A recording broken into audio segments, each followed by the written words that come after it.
LongBeachGriffy is one of the biggest comedy skit YouTubers out there, and the unique thing about his content is that it is just very out there. Most of his videos are around very controversial topics, and he says things in those videos that could get just about anyone else cancelled with how the world is right now. So how has he managed to get away with saying basically whatever he wants, while other creators like Master Oogway get cancelled for very similar content? Well, that's what I want to go over today, so let's get right into it. The first thing we have to look at is just how he started out, since that plays a big role. He started out on Instagram, with his first post being on the 1st of June in 2016. This was a pretty regular skit, showing how people act when they trip in public and look around to see if anyone saw anything.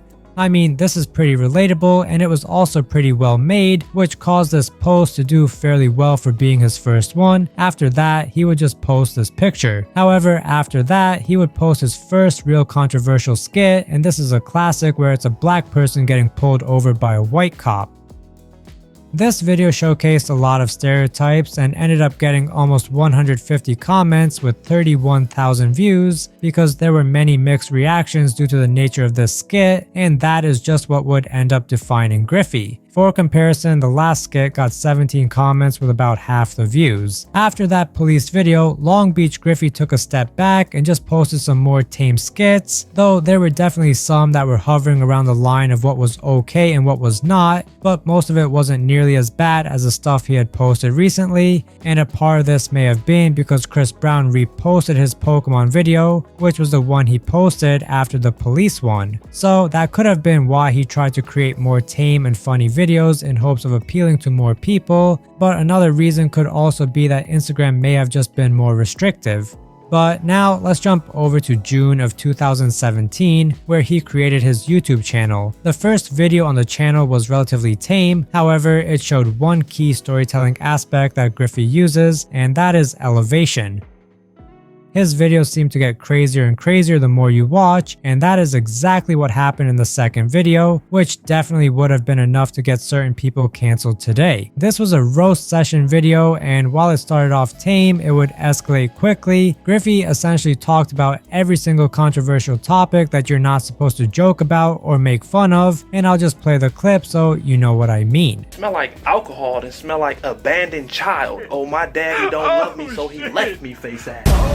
Shit. My pops is gone. Just like that baby your shorty aborted. Ain't that like her fifth one though? She's pro-choice. You should know you've been living with us for the last 2 months, you homeless bitch. Bro, chill. At least I don't lock myself in the closet and cut my wrist. That's why your dad don't love you. Yo, your mom still on drugs or what? Your dad raped your mom. Yo, son, you's a bitch. No, your mom is a bitch. We were just having fun. You a bitch.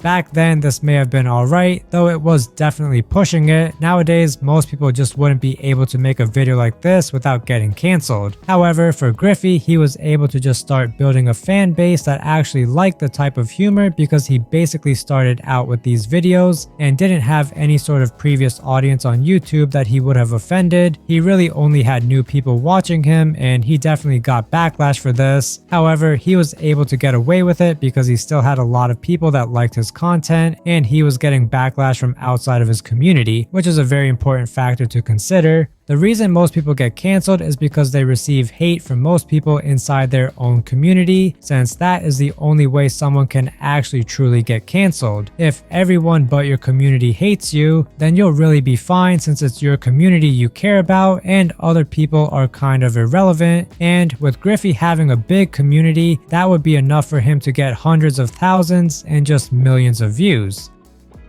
Also, a lot of his initial videos on YouTube were just reposted from his Instagram, meaning he did have a lot of relatively tame videos, though there were definitely some videos that got a lot of hate, and I want to give this video as an example in which he basically just made fun of something that was starting to become a really big problem back then. That is some dumbass shit. Yo, you crazy, lady. Lady? Did you just assume my gender? What are you? I am super non-conforming, L-sexual, reverse trans, optic gendered. There's only 2 genders. Triggered? I'm triggered! You sexist, bigot, racist, stupid cis male!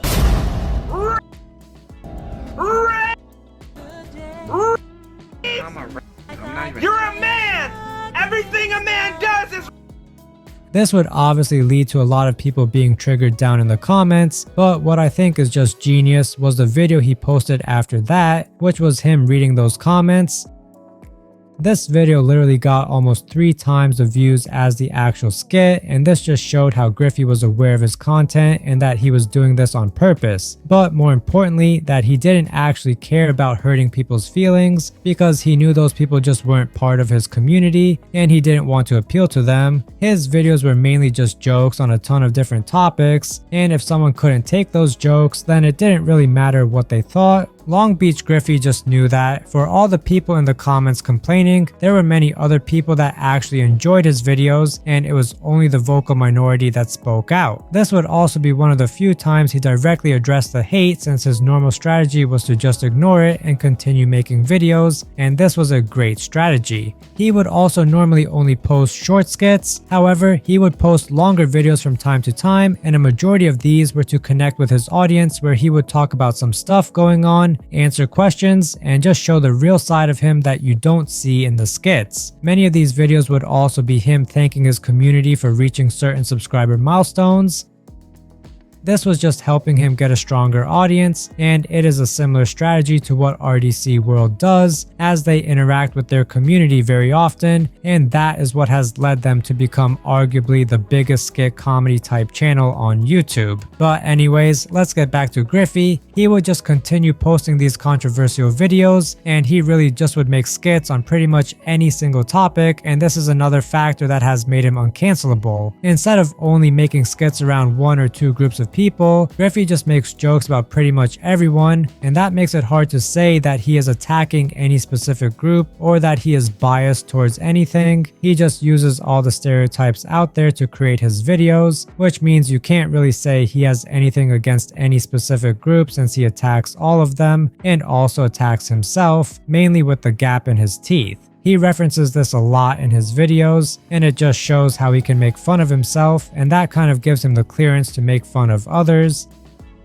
If he were to make fun of others but get offended when people made fun of him, then he would have been cancelled a long time ago, and he just wouldn't have made it this far. Another thing about his content is that he kind of knows where the line is. Despite it seeming like he is leaping over it in some videos, he can really find the right balance when talking about serious topics to also make it educational and raise awareness while still keeping it entertaining. He does have quite a lot of videos in which he jokes about some really serious topics, but also sends a positive message through the way he plays out the skit, and this is often done through irony. Another fact that makes him uncancelable is just the fact that he does have a mix of controversial skits and semi-normal skits. This is crucial because it shows how he isn't relying on controversial things or making jokes about other people in order to be successful, and that he doesn't resort to controversy to maintain relevancy, which is one of the big mistakes that Master Oogway made and why he got cancelled. He just relied too much on controversy to maintain relevancy and took it too far, but with Griffy, he has a ton of different videos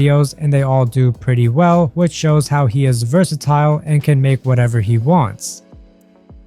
The final factor I want to talk about is that he often has both sides in the same skit. There are normally at least 2 characters in the skits, and one of them usually represents the actual viewer, and this character responds to the controversial things being said in the same way most people would react while watching the video. The biggest example of this is with the studio videos, in which the viewer can really relate to the producer, and both of them are reacting to the lyrics together. This is really just a genius play that shows a voice of reason, and it demonstrates how Griffy is aware that what he is saying is controversial. But that is it for this video. I really hope you guys enjoyed, and I'll catch you all in the next one.